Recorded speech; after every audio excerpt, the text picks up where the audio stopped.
There's an old saying in Bitcoin that your Bitcoin OG-ness is not determined by how many Bitcoins you have, but how many Bitcoins you've lost. And I've lost a lot of Bitcoins. And so I feel like I've learned a lot of lessons that guide me well today. I can teach people listening to this a good way to lose some Bitcoin. Give me one good way to lose some Bitcoin.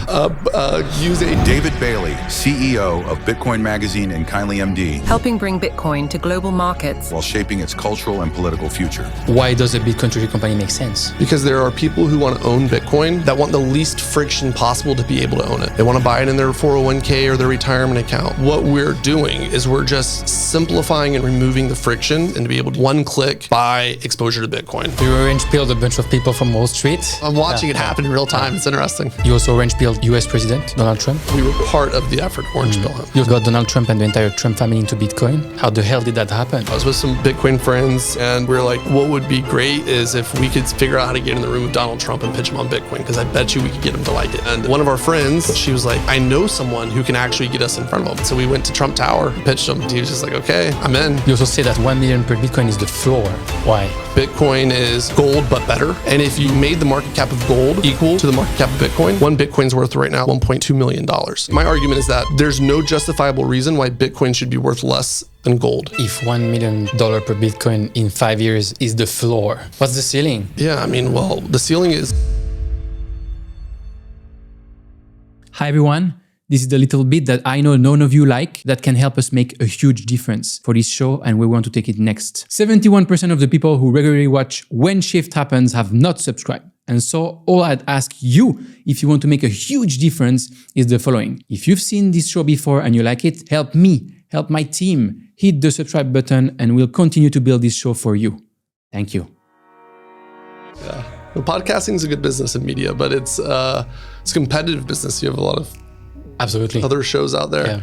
But yeah, I mean, media is just so hard. The digital media is very, very hard. If it wasn't for our conference business, the media business wouldn't work. So it's like, that's kind of like our core product is the conference. But yeah, man, media, tough. It's a good way to build a network and like learn really quickly. The way I saw that was I was in Bali 4 years ago with Stephen Bartlett from the Diary of a CEO. And I was trying to understand like what he's doing. We spent a couple of days together and he was building his podcast, very focused on the UK.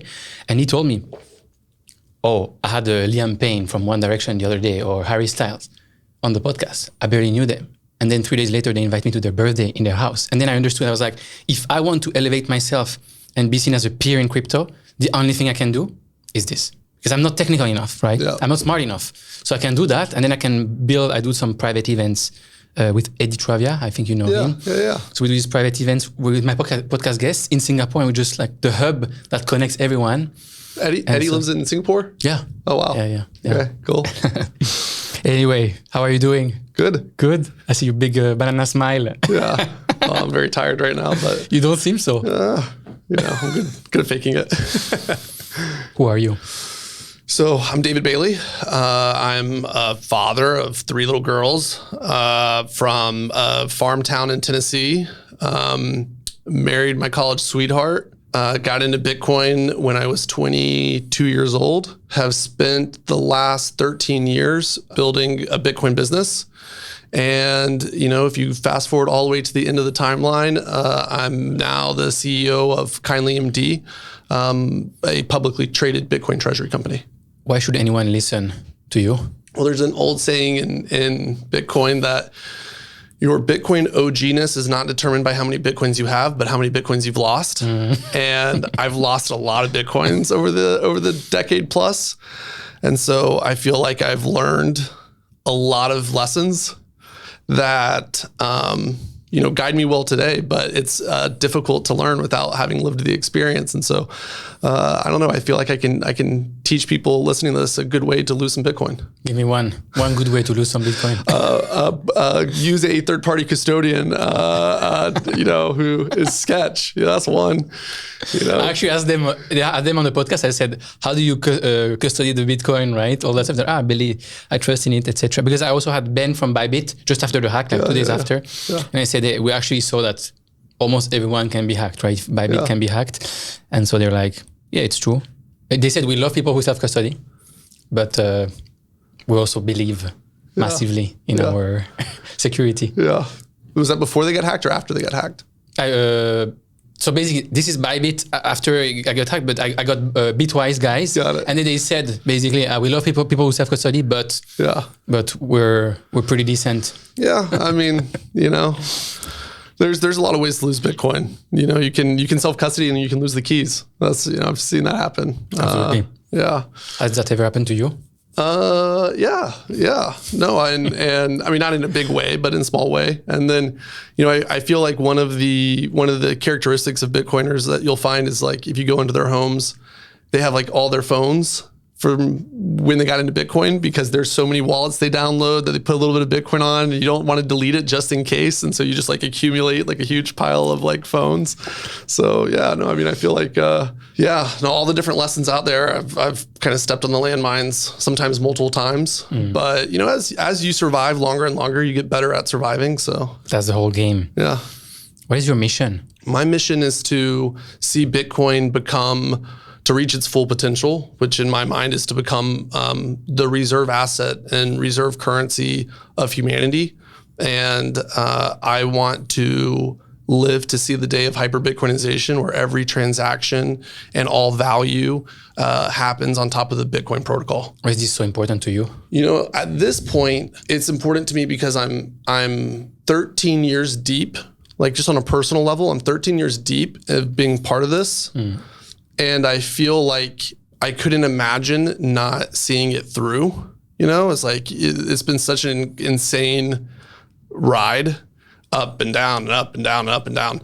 The sense of needing to know how it all ends. It's like this, I'm a moth attracted to a light. But I mean, why did I first get into it? Why does it matter to me? Because I think I'm a free market Austrian economics libertarian, and I believe that the money enslaves the people and Bitcoin sets them free. And if you want humanity to prosper, it's absolutely necessary that Bitcoin be available to everyone and ultimately used by everyone. Did you believe that at 22 years old? I believe that at 22 years old in terms of free market economics and capitalism. But when I first discovered Bitcoin, my first reaction to it was that it's a scam. There's no way that Bitcoin can be what it says it is. It's such a fantastical idea. But after first couple months of doing diligence on it, I got to a point where I couldn't tell you why it wouldn't work. And that's when I bought my first Bitcoins. And as I've seen it play out, I would say probably like 2 or 3 years into the journey. I mean, I always saw the potential, like this is where this could go. But I'd say about 2 or 3 years into the journey, I got to the point where I was like, this is happening. Like this is going to happen. What's the thing that told you, okay, this is happening after 3 years, which is still a long time ago? That would be 9 years ago? I would say the thing that probably instilled the most confidence is I saw everything blow up multiple times. And then I saw Bitcoin build back. And the lesson imparted to me through that was that Bitcoin is anti-fragile and that literally cannot be killed. And every thing that attacks it, it will respond to and build around. And after you see that happen a couple times, and there was also like back in the day, there used to be like a list of things that if one of these things happened, Bitcoin was over. And I watched as like multiple of the things on the list happened. And Bitcoin was fine. And then it's just at a certain point, you're like, wow, there's just like, I can't tell you why this is ever going to be killed. The growth trajectory is unbelievable. So, this is going to happen. So it is probably like after the second bubble or so that like, so this would have been like 2015, 2016 is probably when I felt like, I'm not going to say Bitcoin's an inevitability. The world needs something like it. It has to have something like it. And the forces of that are going to draw it into being. So yeah, I don't know. I've been pretty hardcore Bitcoin and all in on it for a while. Quick shout out to our sponsors who make this show possible. I'd like to thank our friends at Jupiter, the most used decentralized trading platform on Solana and the largest DAO in the world. We've teamed up with Money Badgers, the lifestyle brand launched by Paradex, to give you a shot at winning an exclusive Money Badger NFT from their upcoming Genesis collection. Being in the trenches is more than a full-time job, it's a way of life. The Money Badgers was born to tell that story. Their flagship NFT collection drops in Q4 this year, and we're giving you a chance to get one. Remember, supply is limited. Use the link below to get on the waitlist. Card, my go-to card to spend my stablecoins directly with my Apple Pay to buy anything, food, coffee, hotel nights, or plane tickets without having to use a bank ever again. Thank you. All in on the financial cockroach, Bitcoin. There's a common pattern amongst my guests. They have something that happened in their life that gave them a chip on the shoulder.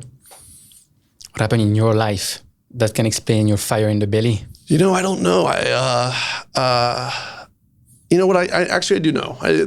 First off, when I was a kid, I was always into money. Not like the idea of having money, but the idea of like, what is money, how you create it. I used to go and make counterfeit money when I was a kid and try to like spend it with my family. And I had a piggy bank that was a truck that was like a bank vault. What do you call them? Armored car. Mm-hmm. And I would just like play with it all the time and try to see how many pennies I could get into it. So I've always had an interest, and my family ran a small business. So I grew up around entrepreneurs and just seeing my mom and dad run their small business. But I think the thing that radicalized me was I got into investing in high school, and I got very lucky when I first started investing and was buying stocks I knew. So I bought Apple stock and Google stock. And of course, these stocks went on like generational runs while I'm in high school. So I'm feeling, very full of myself. I turned like $7,000 from my freshman year of high school into $150,000, $200,000 before I graduated from high school. Wow. But again, just, being lucky, basically. And when did you understand it was just luck? Well, when I lost it. So, that was my boy to man moment of, when the bank stocks started going down, like during the 2008 crisis. So I guess this was maybe 2007 or, I would watch financial media, and you go on CNBC and the CEO of the bank would be like, everything is totally fine. Our stock is a steal. this is totally overblown. Steady lads. Yeah. Steady lads. Yeah. Deploy more capital. And, I'm an NPC at this point in time. I'm of the view that when you watch financial media, it's telling you the truth. And when you talk to the CEO of the company, they're going to tell you the what's actually, real, and is really the opposite. And so, I proceeded to one of my biggest investments was Regions Bank, and I was buying it at like $30, which was I don't know, 20% discount or something from where it was. And I thought I was getting a good price. And then it proceeded to fall like 95% over the next year. And I realized just that, you can't trust anyone to tell you how the system works. And if you're watching it on CNBC, you're probably the exit liquidity. So, but anyway, it took me down a path of saying, how did none of these people know that the 2008 crisis was going to come? Like, how did they not know how bad it was going to get? And the reality is many of them did know how bad it was going to get. And there's lots of people who called out that this was going to happen. And that's how I discovered Ron Paul and Peter Schiff and Austrian economics and radical free market economics. And then I started to understand, this is how the game is played. And so you go from I don't trust, from I trust, I'm a genius, to I lose money, I don't trust, to gold, Austrian economics. Yeah. I mean, I didn't, I guess I did buy some gold, but it was really just trying to understand what was the cause of this? And if you're an Austrian economist, you can describe exactly what the cause of it was. So yeah, that was kind of my my orange pilling before I knew what Bitcoin was. And then I'm kind of going through this transformation of philosophy on the world and worldview, and somebody sends me an article about Bitcoin. Yeah. And the rest is, I've been all in ever since. I mean, you said in the beginning, I thought it was a scam. Yeah. So my senior year, so I was going to go into investment banking, and I interned with this guy at a firm that I had worked at over the summer, and he sent me this article, and it was about the Silk Road. And my first reaction was just like, what is Bitcoin? Why would someone trade a commodity for a fake money, like Ponzi money. And so, that's kind of what I zeroed in on from the article. And I tried to show my buddy why it was BS. And that started my intellectual journey to understand Bitcoin better. It probably took me 2 months before I thought maybe I should buy some Bitcoin. And that was just after the halving. And the price of Bitcoin was $10, $12. I think Saylor said something like a couple of years ago, actually in 2020, when he was like going deep into it and evangelizing it, he was saying, I don't know a single person who spent at least or more than 30 hours studying Bitcoin. I don't think it's amazing. Oh, so yeah. You do the time, and once you do the work, right, then you start to understand and be like, holy shit.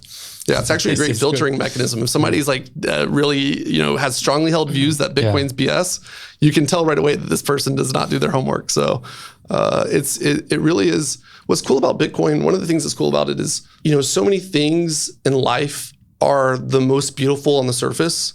And as you dive deeper, you find all the warts and all the hidden components that are ugly. Bitcoin's like the inverse. It's like ugliest on the surface. And then as you dive deeper and deeper, you see the beauty in the design. And yeah, so Bitcoin's like the ultimate inner beauty, I guess, of a financial instrument. Why Bitcoin only? Well, where that came from, first off, I've always had conviction in Bitcoin, but I also considered myself like someone who, is fairly open-minded, and I believe in the free market. And so when crypto came about, and you started, it wasn't just Ethereum, but the first ICOs, and even before the first ICOs, there was Mastercoin and all these different projects.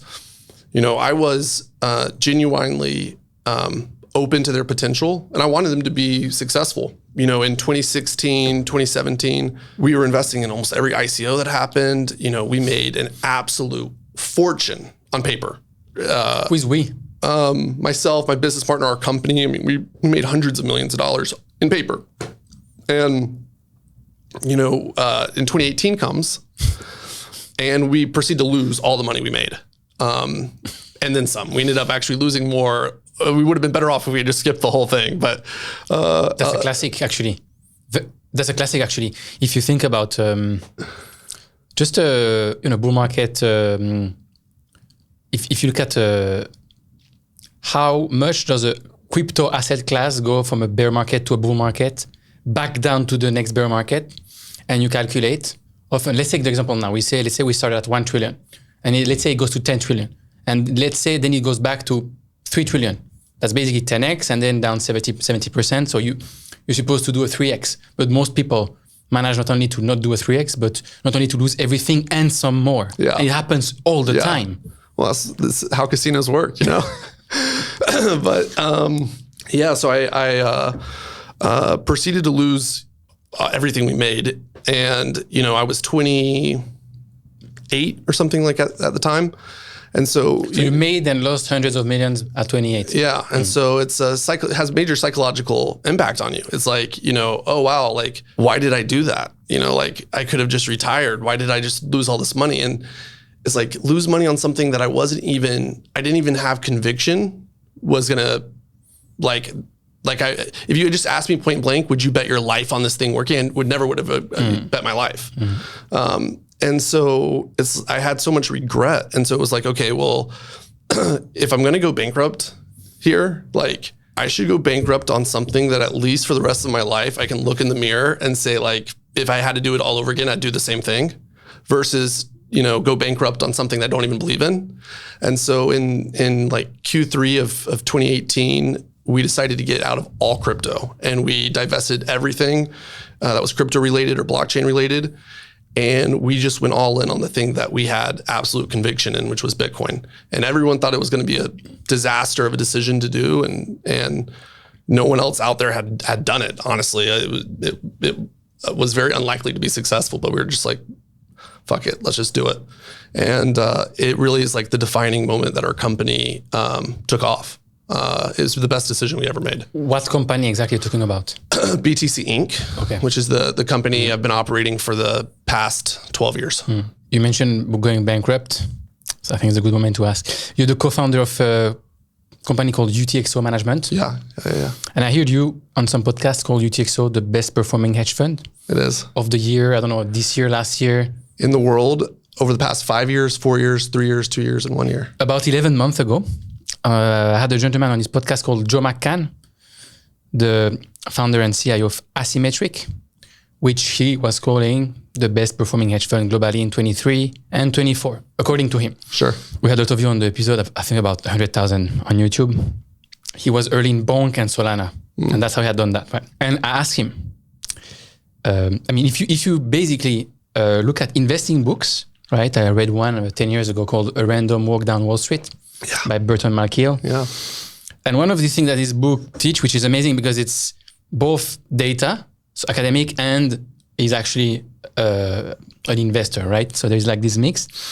One of the things he talks about is he looks at the data and he says the huge outperformers often blow up, and it's the ones that consistently are doing okay but not amazing that end up outperforming over the long run.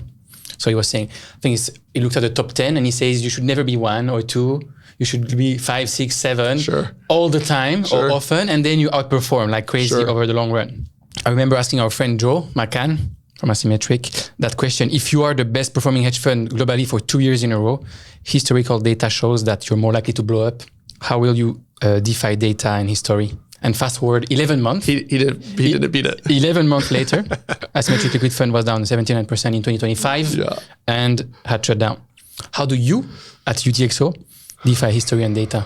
Yeah. Well, hard to sit here and tell you that we're going to be able to. I mean, we have a thesis on the world. We're investing around that thesis. And if the thesis is right, we're going to have asymmetric returns that are going to sustain, but not forever. And if the thesis is wrong, then at some point in time, the market is going to show us it's wrong.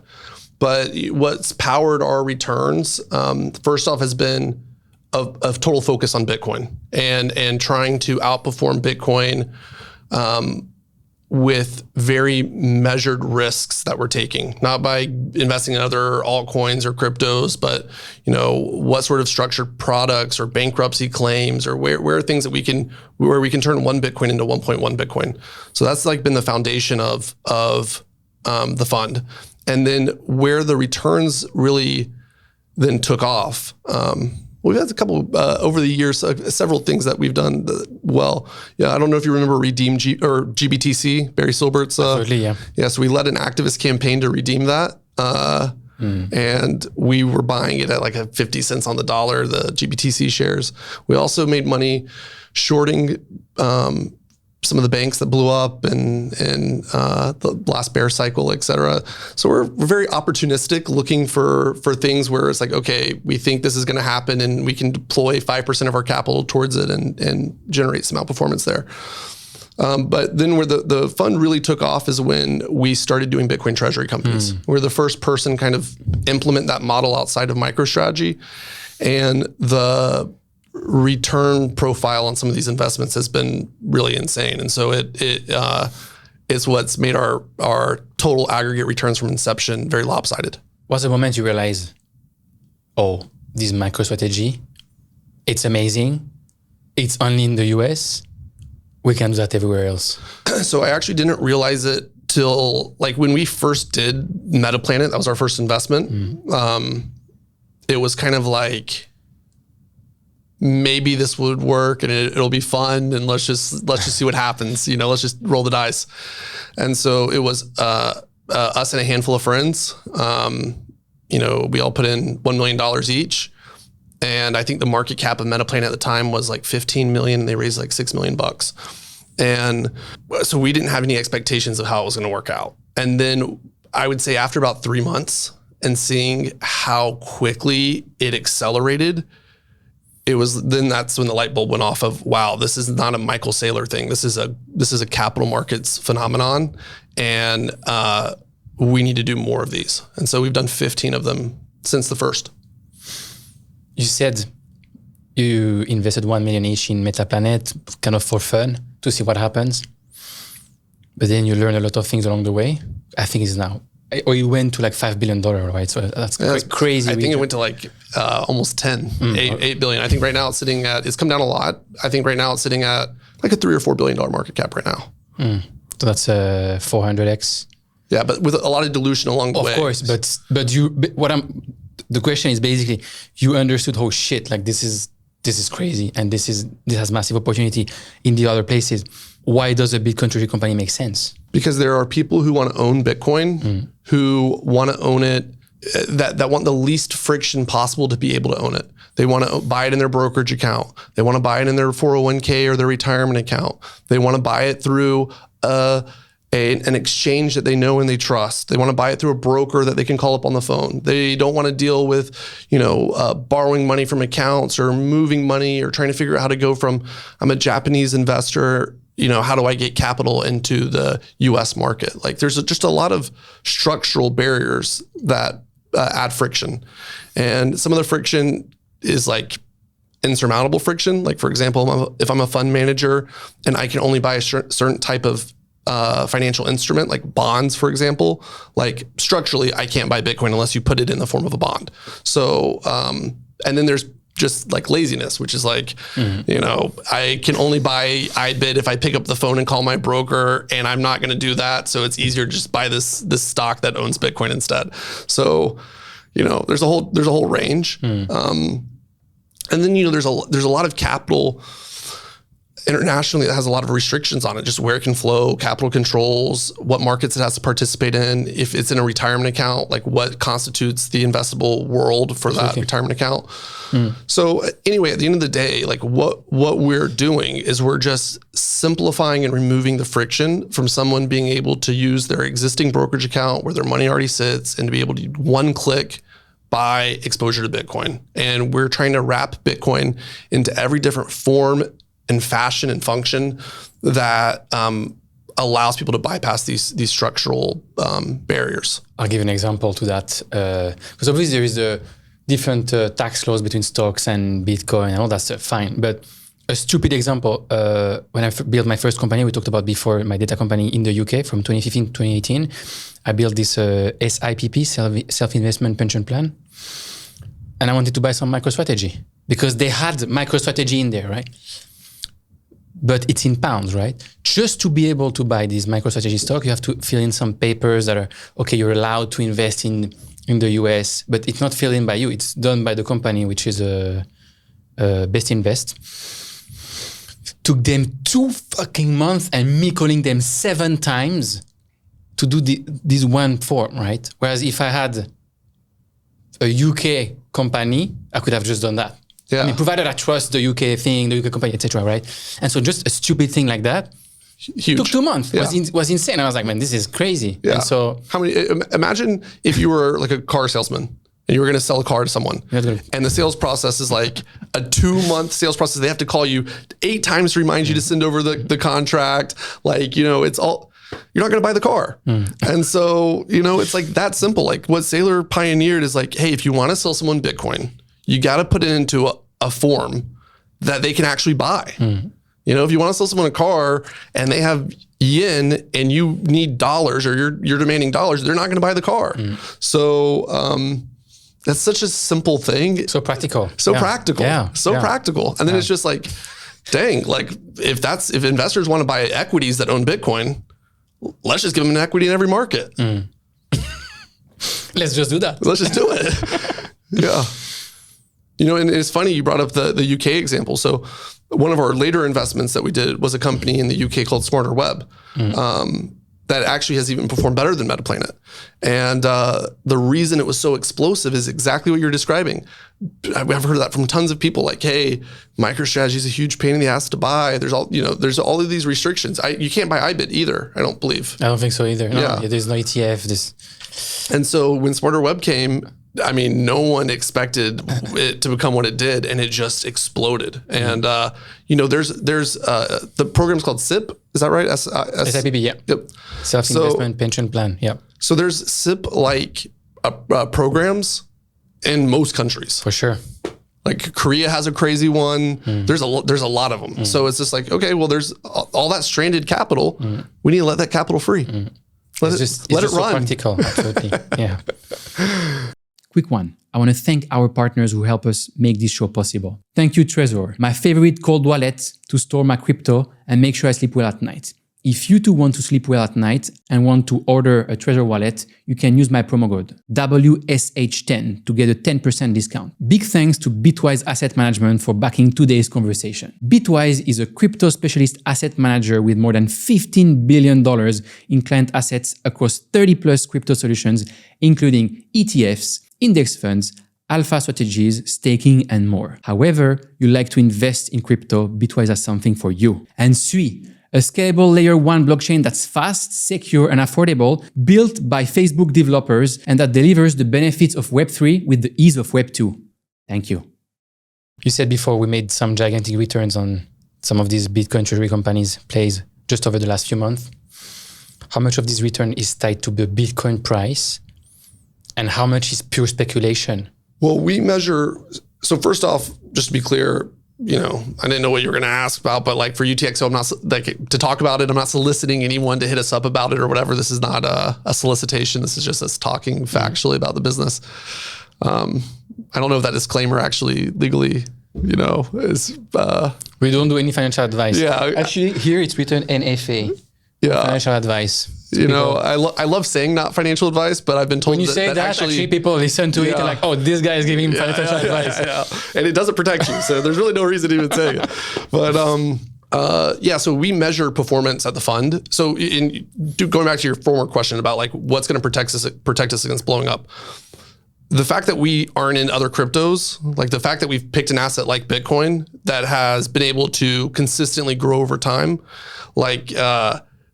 has done wonders. It's very hard to pick a crypto that's going to like survive cycle to cycle. In fact, I know almost no one that can do it successfully.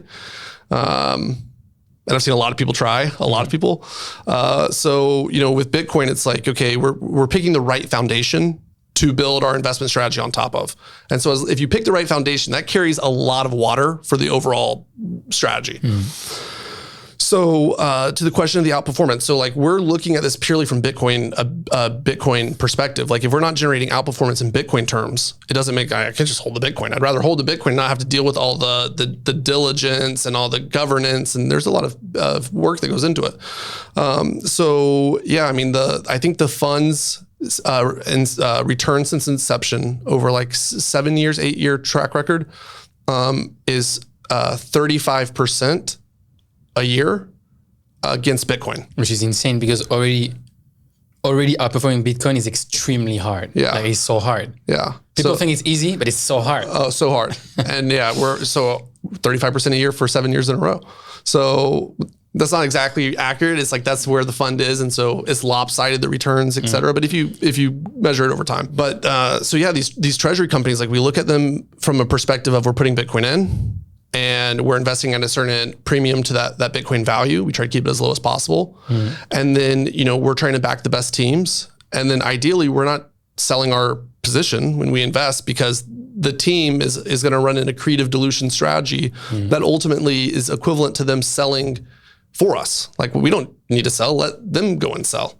And so, even though you get diluted, ultimately the book value of the company grows dramatically over time. And so, with Metaplanet, just from the market cap we invested to where it is now, we should be up 400x. I think in reality, we're up a little over 100x from where we invested because of the dilution, and we didn't have to do anything. We just sat there and let Simon execute. And we're only 2 years into this trade in general.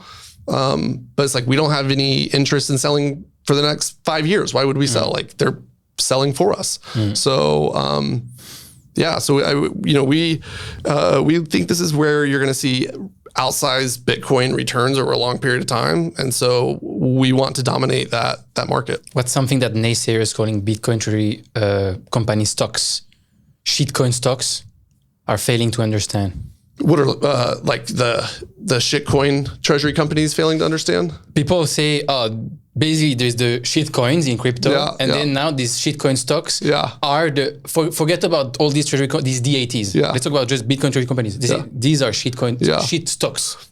Well, they're not. What do they not understand? Well, at the end of the day, these companies are buying Bitcoin.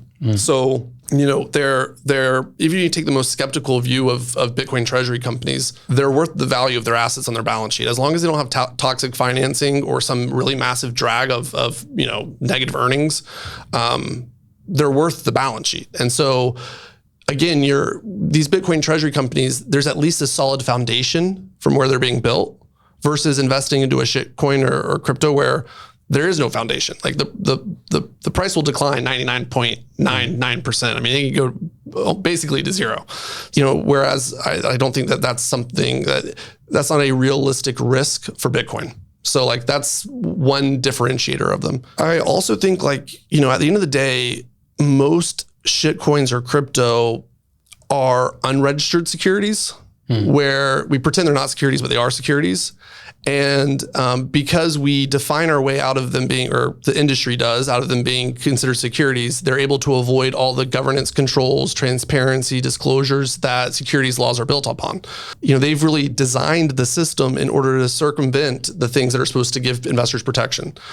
When you launch a treasury company or a public company in general, you're issuing a regulated, registered security. You have to abide by the laws. And there's lots of ways to exploit the laws. I'm not saying that that's a foolproof protection for an investor, but there's a lot of good securities law that's been built as a consequence of scams that have been run in the past. And you can't just run and gun like it is done in crypto. And if you do, you're going to go to jail. So it's like, there's actually consequences. It's not like, and actually it's pretty funny to watch some of these people because they're like, I'll see people on Twitter like, it's crime season. And it's like, bro, it's not crime season. Like you're going to go to jail, And I see people trying to port some of the crypto ideas straight over into securities. It's like, yeah, it's not going to work. So I think where the skepticism comes from is like at the end of the day, users should control their own private keys to the Bitcoin. And with a Bitcoin Treasury company, you're offloading that responsibility to the treasury company. And then they're trading at a premium to the Bitcoin that they're holding. And so people are like, okay, well, why am I paying a premium? But the answer to that's actually pretty simple. Like you're paying a premium because these companies are growing.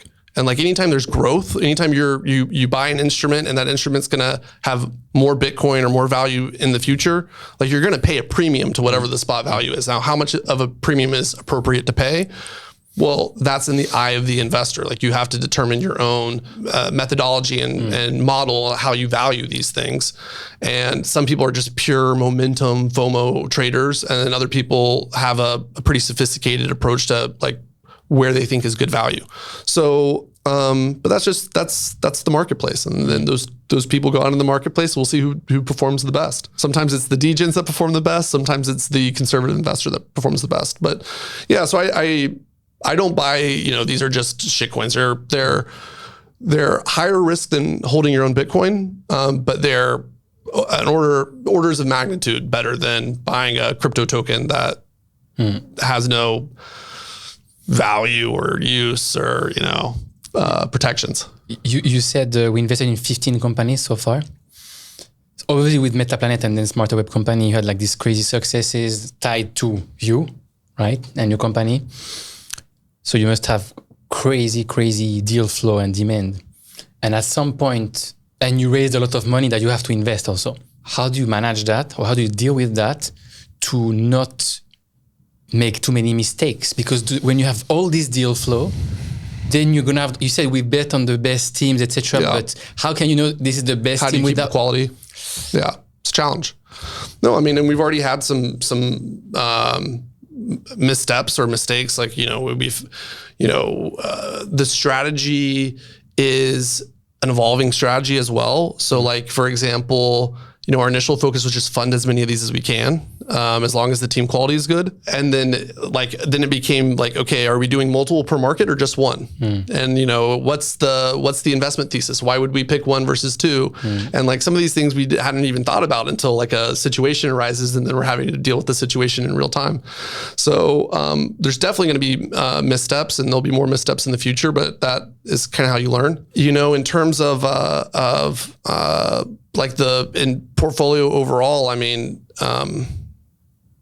we try to keep our strategy simple, and then we try to just focus on doing, and any mistake you make is recoverable, as long as you're executing a plan and executing it well enough that for the missteps, there's also the correct steps. our goal is to underwrite 80 of these in 80 different markets. So that's a lot of teams. Each deal we learn something new from, but it's also, the more of the opportunity that people see, you also have the grifters, you also have like the sharks, like a lot probably. Yeah. A lot. Probably the majority are just people who don't even care about Bitcoin. Yeah. The quality degrades as people see fast money. And then the Wall Street sharks, it's been pretty interesting to actually watch this, like adding, creating this kind of equity market for Bitcoin securities. It has pulled in a totally different type of investor that did not play in Bitcoin because it's just alien to what they do. But like stocks are not. That's their bread and butter. And so they're pulling, all the Wall Street tricks on these deals. And if you don't know what you're doing or looking for, they will eat your lunch. They'll screw you. But also at the same time, there's new economic actors at the table that you can do business with that have immense resources, and they're very quickly kind of becoming infatuated with Bitcoin. Like they don't like it for ideological reasons. It's not like the ideology is what brought them to the table. What brought them to the table was the juicy fees or the trading volume that's happening. But then it's like you come for the profits, and then you kind of are enticed by the system as a whole, and you stick around. So it's interesting to watch some of these people get orange pilled. So you orange pilled a bunch of people from Wall Street? It's happening. I'm just saying, I'm watching it happen in real time. It's interesting. You also orange pilled the US president, Donald Trump? I wouldn't say I orange pilled him, but we were part of the effort to orange pill him. You, when I say you, I mean we, right? We got Donald Trump and the entire Trump family into Bitcoin. How the hell did that happen? It's a long story. Long story short. It happened, the way it happened is I live in Puerto Rico. So I was with some Bitcoin friends sitting outside, and we were like, what would be great is if we could figure out how to get in the room with Donald Trump and pitch him on Bitcoin, because I bet you we could get him to like it. And one of our friends who lives in Puerto Rico as well was there, and she was like, I know someone who can actually get us in front of him. My stepsister's godfather is Paul Manafort, Trump's old campaign manager. And so she was able to get a phone call between us and Paul, and then we were able to pitch Paul. And then Paul went and pitched other people in the inner circle. And then, they kept coming back to us. So it was this back and forth process that took months and months and months. And then eventually that got into it. We kept getting deeper and deeper into the inner circle until we get to the guy himself. And probably took us 4 months of a couple times a week, going back and forth on their questions about it. And, having to sketch out what a Bitcoin policy platform would look like, and why it's what's an America First platform look like. So a lot of work had to go in, and then after we kind of made it through all of the hurdles, they're like, okay, the president wants to meet. And so we went to Trump Tower and met with them and pitched them. And then he was just like, okay, I'm in. Now you got to deliver. He's like, if I'm going to deliver, you have to deliver. So, and then we proceeded to rally the industry and raise money, and ultimately have him speak at the conference. And when you say ultimately, how long before the conference was this Trump Tower meeting? How long does it take to be like, okay, I'm in to I'm going to go out there and talk about Bitcoin and say, we're going to be the capital for Bitcoin and crypto and so on and so forth? Well, so we started the process in probably February. The meeting with the president, I think, was in April or May. And then the conference happened in July. But, the actual courting process is kind of funny. Once that Trump Tower meeting happened, he went out and he made some statements in general on the topic, and he started accepting Bitcoin and crypto for donations. And then that induced a response when he did that. And so Trump's the type of guy who he feeds off of the reaction. Mm-hmm. And so, he says something about Bitcoin, he notices people really like it, then he doubles down and says it more. And so there's kind of this feedback loop where the more he talked about it, the more good things happened. And so he wanted to talk about it even more. And I think kind of the conference was like the defining moment where, he came into the conference. He was he had spoken to the Libertarian conference like a month before, and he had been booed. And so he was like a little bit worried about coming to the Bitcoin conference and how is it going to be, responded to, and how's the crowd going to react. And like the crowd went crazy. I mean, it was a very electric environment. And he walked away from that event being like, these are my people. I love Bitcoin. Bitcoin loves me. Just like, totally in. How much do you think he understands Bitcoin at the fundamental level versus what Bitcoin can bring him as was kind of new president, re-elected president? Yep. So I would say that he understands it at a high level. He doesn't understand how the technology works. But he has smart people around him that he trusts that know how it works and are credible people. And, he trusts them that if they say, okay, this is how it works and it works fine, like he believes them. But he does understand it at a very high level. And, the president is someone who he's an entrepreneur. He's a real estate developer. To be that, you have to be able to see something in something raw that other people can't see. And so he saw the potential of what Bitcoin could do. And he saw the opportunity. And so and then he executed on it, and he delivered for our industry in a way that I've really never seen a politician deliver before, for a cause. So, but yeah, it's definitely opportunistic. I think, and I don't mean that in a slight. I mean opportunistic in he's a man who's built his career off of seeing opportunities where others don't. Let's get back to the Metaplanet investment, because it all ties together with his son, right? Who is now I think he's on the board, right?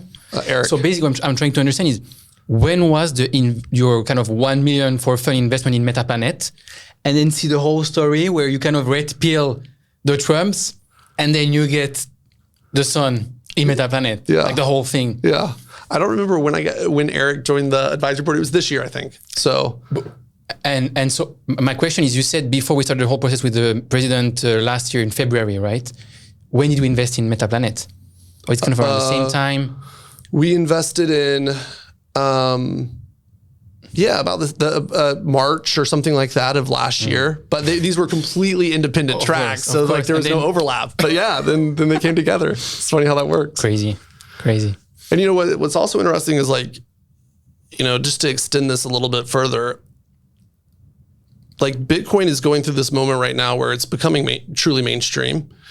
And our political system, the power structure that exists in the world is based off of control of the money. It's based off of control of the flow of funds. It's based off of like the financial system itself is one of the main mechanisms of just control and power. And so, as like Bitcoin reaches this stature, it inherently becomes a very political thing, even though it's apolitical in its own right. And what happened in the United States with the president, like this becoming a political topic and it kind of tapping this zeitgeist, it's happening all over the world. And, the UK is a great example of this as well. And so when I look at these Bitcoin treasury companies, I think the long-term destination of like where these are going is to become Bitcoin banks. And, we've actually have a corollary in history of when this happened. There were gold banks. And so it's like, and this is how these bullion banks ultimately became the people who underwrote government debt, government securities. They funded government bonds. Like this is how the first central banks came to be. And so what we're doing is we're really creating the next generation monetary system and the financial institutions that will comprise it. And every country is going to have at least one, probably multiple. And so it's this interesting fusion that's happening between the business of Bitcoin and the politics of governing the world. And like, as we disrupt the money, there's like this weird relationship that's having to form between the business side and the political side, because we're kind of cutting out the other participants who were there previously. As you said, there's basically the floodgates are open politically, business-wise. Wall Street is in, institutions are in, partly with these ETFs, partly with what you're doing. And so the future is bright. I read the other day a tweet from Brian Armstrong who said, I think we'll see $1 million per Bitcoin by 2030. You said, I agree with Brian Armstrong. Let's fucking go. Yeah. You also said that 1 million per Bitcoin is the floor. Yeah. Why?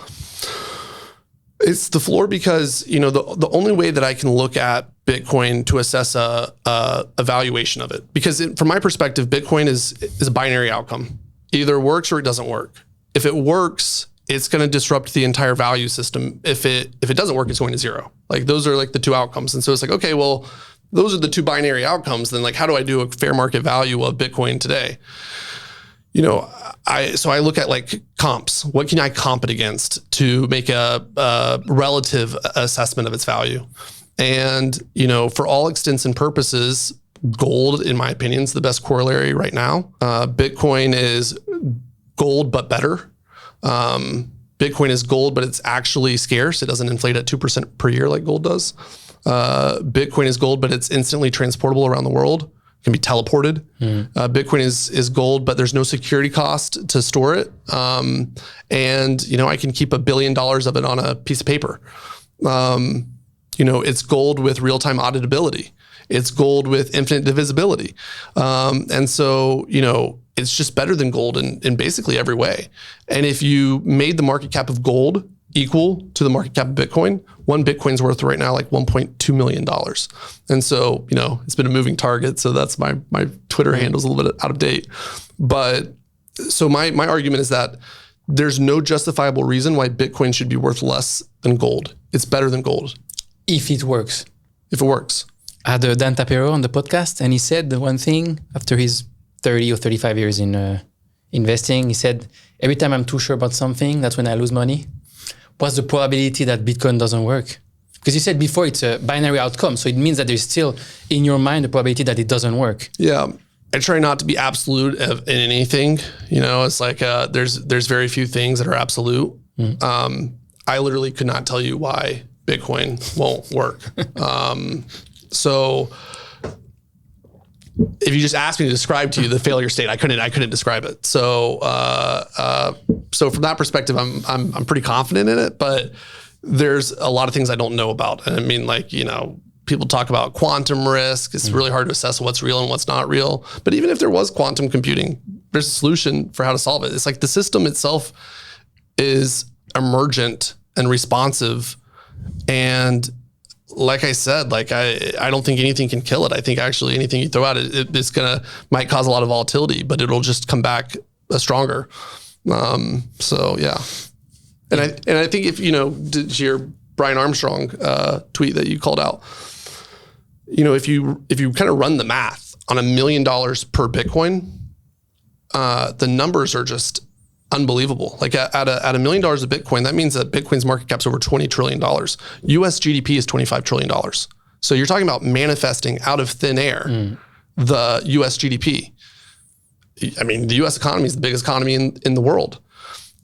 Think about how much attention is given to if the US economy is growing at 3% or 4%. So much attention is given to that.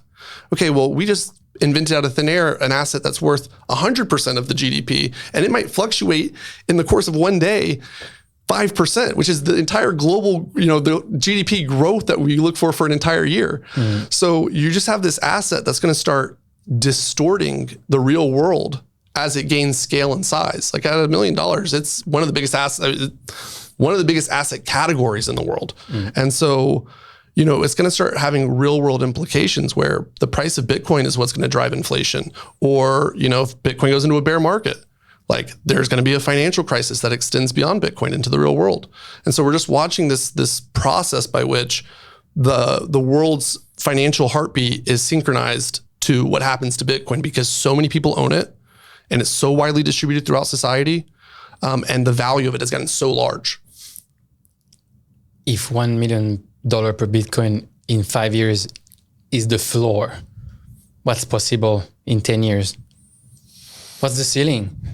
Yeah, I mean, well, the ceiling is 1/21 millionth of an infinity. I mean, that's the ceiling. You know, I think the purchasing power of Bitcoin caps out at the rate of growth of economic output, technology, and human population growth, or like maybe with AI, maybe that doesn't even isn't even a limiting factor. So the market size is huge. It can keep growing way bigger than anyone expects or even thinks is plausible. It's not like dollars. It's not like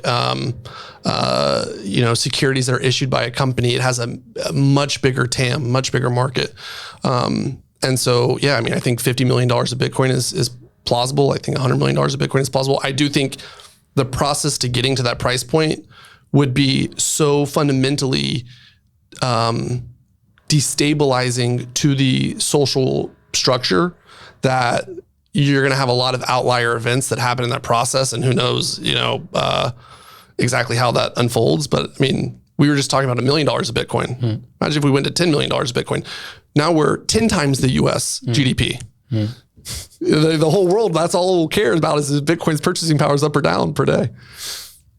You wrote there's not going to be another Bitcoin market, bear market for the next several years. Every sovereign, bank, insurer, corporate, pension, and more will own Bitcoin. The process has already begun in earnest, yet we haven't even captured 0.01% of the total addressable market. We're going so much higher. Yeah, some solid bull posting. I think first off, I've been a big believer of the 4-year cycle for a long time. Every time people say this time is different for the 4-year cycle, and I've always been very cynical of that. And every time it actually is played out as a 4-year cycle. What I see that's different right now is like, this is like real institutional adoption. I mean, this is like big hedge funds that you don't know are in Bitcoin, or big financial institutions you don't know do Bitcoin, that are taking on multi-hundred million, billion-dollar, positions. Like they're significant sums of capital. That's never happened before. Like maybe you have like one outlier, but I'm talking about there's a lot of funds doing this, a lot of financial institutions doing it. And so, I think it's kind of crossed the chasm of like credibility in the institutional investor community. And I think it's going to be faux pas not to have some exposure to Bitcoin over the next several years.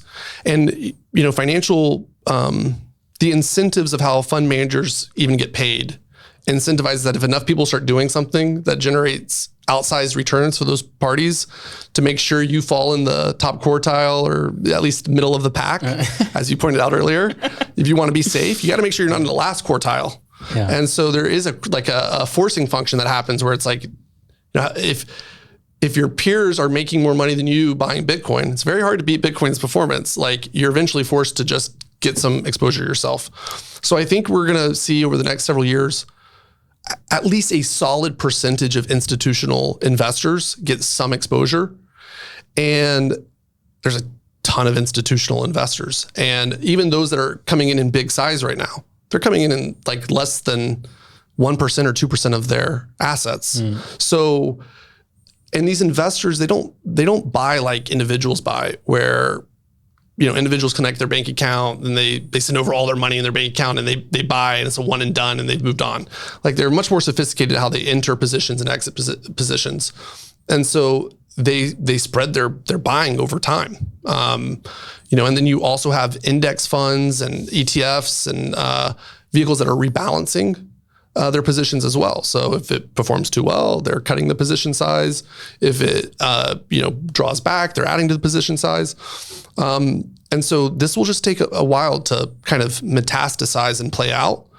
And so I don't see how we can have a bear market when there's such a mismatch between capital coming in and how much capital there is to leave. So that's like, I think the 4-year cycle, not that the idea itself is broken, but I think like this cycle is going to be unlike any other cycle we've seen before. We're in the second part of 2025. When do you think this ends? Well, that's what I'm saying is like, I think, it's going to take several years for these participants to, for us to capture a meaningful amount of the TAM for this. And, I think the price has to get high enough where the amount of capital coming in, matches what's coming out of the system. Like, there's only a couple ways to skin the cat. If 100 billion wants to come in, the price of Bitcoin rises enough so that there's enough available Bitcoin inventory to sell them for the $100 billion. So at some point in time, the price gets high enough where it will become unsustainable. There has to be a prolonged bear market. But what's that price in your mind? A range? Again, it's back to like, what's the value of Bitcoin? I mean, it could be 500,000. It could be $1 million. So it's really hard to answer that question. I think it's more like the price of Bitcoin growing significantly in a 1 year period. Like if we see a couple 100% return or 300% return in a year, like that's very difficult to sustain. But if you look at this bull run in general, it's been pretty steady. Yeah, steady lads. Steady lads. Steady lads. Last one on dreaming bigger. You tweeted some time ago.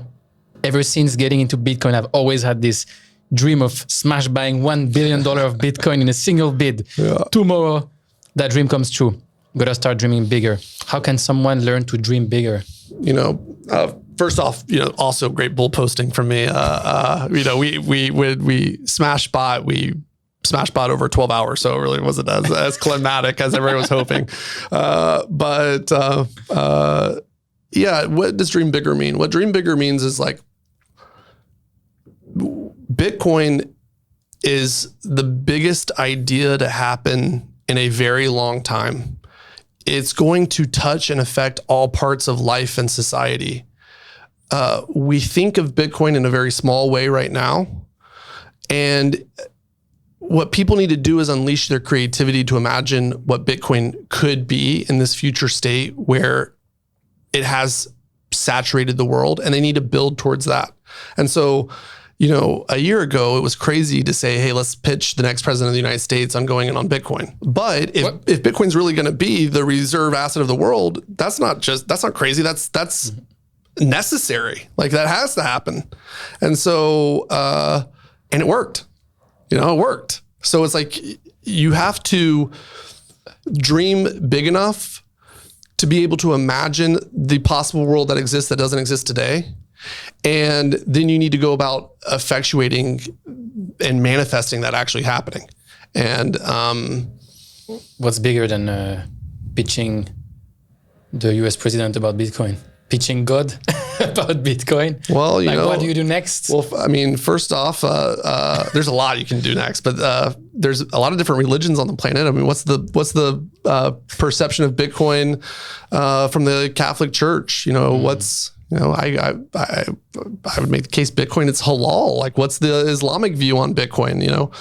So there's definitely societal institutions left to deeply penetrate. And then even the US, like, okay, strategic Bitcoin reserve, which hasn't even happened yet, but I think will happen soon.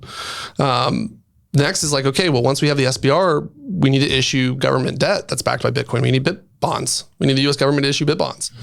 One example that I think was a recent creative thing that I was very impressed by. I don't know if you saw this development where Fannie and Freddie Mac, the real estate, I don't even know what to call them. Agencies.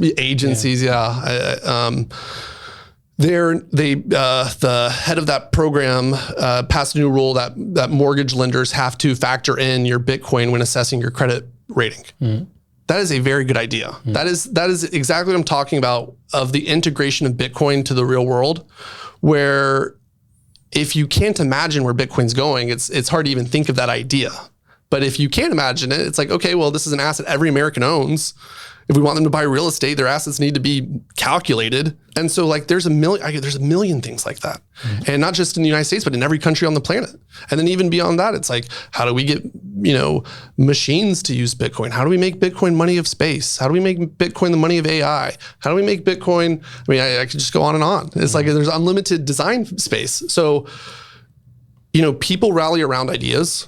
And if you can paint a vision of what you're trying to achieve, even if it's very ambitious, people can rally behind that cause and you can make it happen. And one of the lessons I learned from the election, and you mentioned earlier, random walk down Wall Street, and one of the reasons I don't believe in efficient market hypothesis is like we built this partnership and relationship with Trump on behalf of the industry. If you looked at the polling data or any of the prediction markets, it was always basically 50-50. It was always basically a coin flip. When the president won, it unlocked, how many trillions of dollars of value. And so there was always this coin flip potential outcome that the entire market and world saw. Yet it wasn't actually the value that it would create was not understood or appreciated until after the election happened. And so this was just like a asymmetric opportunity sitting in front of everyone where it's like, okay, if we raised $100 million for the president and we made this thing happen and he's going to go unlock $1 trillion of value when he's elected. I mean, how many orders of magnitude is that? It's just sitting in plain sight for everyone to see. And so, I think the world suffers from a lack of creativity, and to be able to articulate a vision is powerful. Dream bigger. Dream bigger. Dream as big as you possibly can. Thank you, David, for doing this. That was awesome. Thank you for bringing Bitcoin into another dimension with the incredible work you're doing with the Bitcoin conference, with your company, KindlyMD. No, we didn't even get a chance to talk about Nakamoto, KindlyMD. Well, so we'll save it for the next next time. And last but not least, with the red pilling of the president of the US that unlocked trillions of dollars for the industry. Thank you so much. Hey man, awesome. We didn't do it. 15 years of Bitcoin did it. All of us did it. So, but it's cool to watch history unfold from the front lines, and I recommend other people try it. It's a lot more fun to be a part of it than to watch it passively as it goes by. Amazing. Thank you so much. Thank you. As you probably know by now, I host some of the biggest names in Bitcoin and crypto on my podcast, but a lot of the best stuff never makes it on air. The Shift newsletter is where I share that raw behind-the-scene alpha, the insights, stories, and lessons straight from my guests that you won't hear anywhere else. If you want the real inside take on Bitcoin and crypto, join my newsletter, The Shift, in the description down below.